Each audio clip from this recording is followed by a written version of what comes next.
So the question is, what's the scale of our customer base? The last public number was 12,000. That's going pretty well. We certainly see some sales cycles.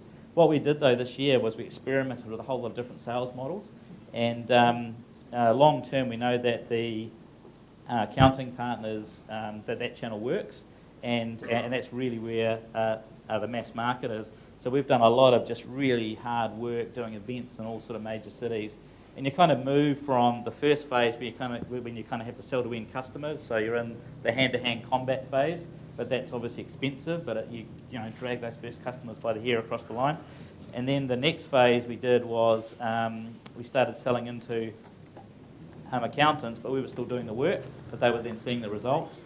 And then we started sort of going out and visiting accounting firms and really helping them get their first few customers, move their first few customers across. And then we moved from doing events where we basically do a whole lot of work on the phone to drive people into standard events. So we get sort of 10 to 20 accounting firms in the same room. We do that in Australia and the UK as well. It works really well, and they start selling to each other. And now we've kind of got it where I think over half of accounting firms now have their first sort of 5 to 20 customers, and they've given us a very clear path of what we need to do to get all of their base. So huge investment, but we're now starting to see the snowball start to roll. So we're kind of predicting that by next March and April we should, hopefully get break even and all those sort of things. Australia looks really good because we've done a lot of work before, so we're going in with a more sophisticated product. And what's interesting about Australia, which is different, is there's so much more scale. We're seeing large bookkeeping franchises, and scale, you see a lot more sort of systems and processes. So online and SaaS really suits that market.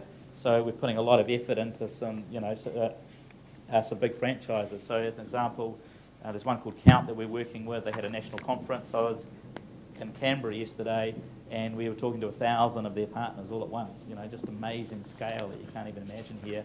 And I imagine the US is, even that times 10.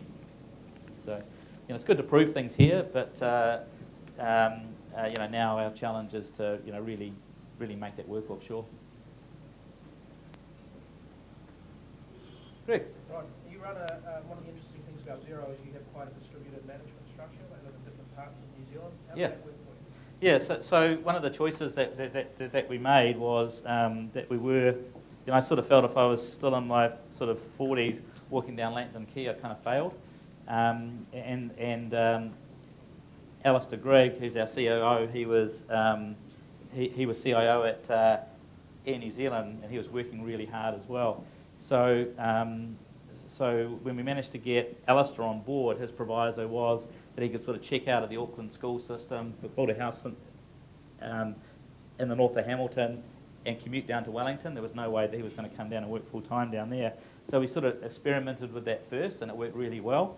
And we'd always had a dream to put our kids through school in the Hawke's Bay. So this year I've done it. We've sort of done it for about 14 months now, and it's just fantastic. So what we have is we've really focused on our R&D team being in Wellington, and the way we make it work is that most of the senior people Tuesdays and Wednesdays are always down there. What it means is the dev team, they've all kind of had to step up, so we kind of get out of their way. What we noticed was, and the entrepreneurs in the room will probably recognise this, is you're actually quite disruptive in the office. I'm probably the worst thing for productivity, so because it's so much fun. So I'm always sort of waving my arms around, and if there's some sort of issue, I'll kind of jump on it straight away. And we had a meeting at 9 in the morning. Why is the software not built by 2? So you actually, it's actually good to get out of their hair and give them time to do work. And I find I get sort of 1 or 2 days a week when I can actually do work.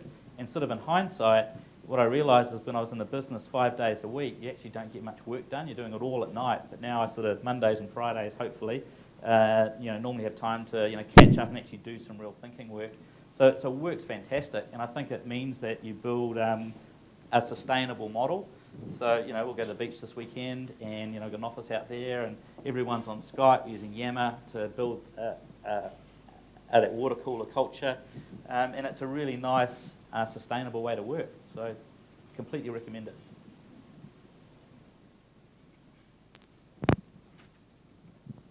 Rod, you spent a fair bit of time leading your own organisations. Who was that? What? It's Terry down here. Oh, good. Oh, Terry.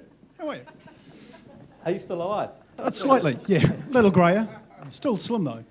You, what's what's it like? I've been doing this for 15 kilos now. What's it like being a CEO of a public company and having a board as your boss? It's like having your balls hanging out 24/7.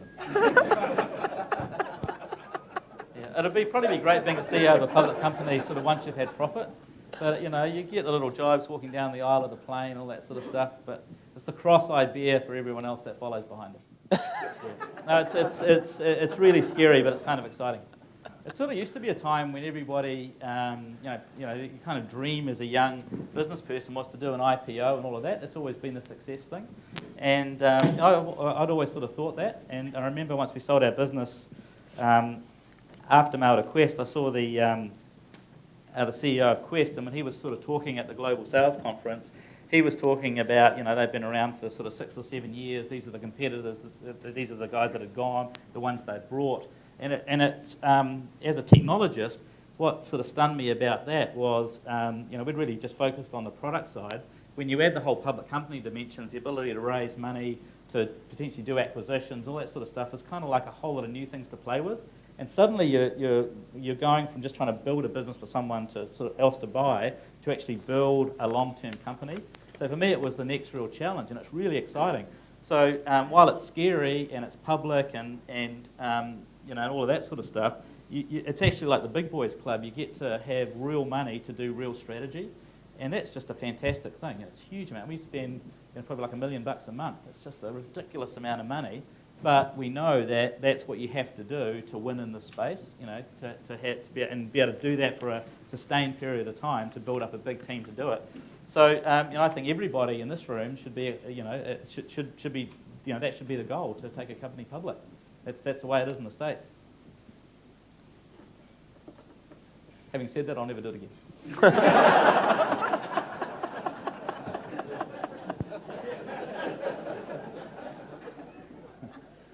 Anyone else? Yeah, I've got a question. Is that on? I noticed that BNZ is a shareholder in Xero. Talk to us about the process that you went through in terms of getting the BNZ, who might be perceived slightly from an investment perspective as risk averse, how you got them engaged in the opportunity.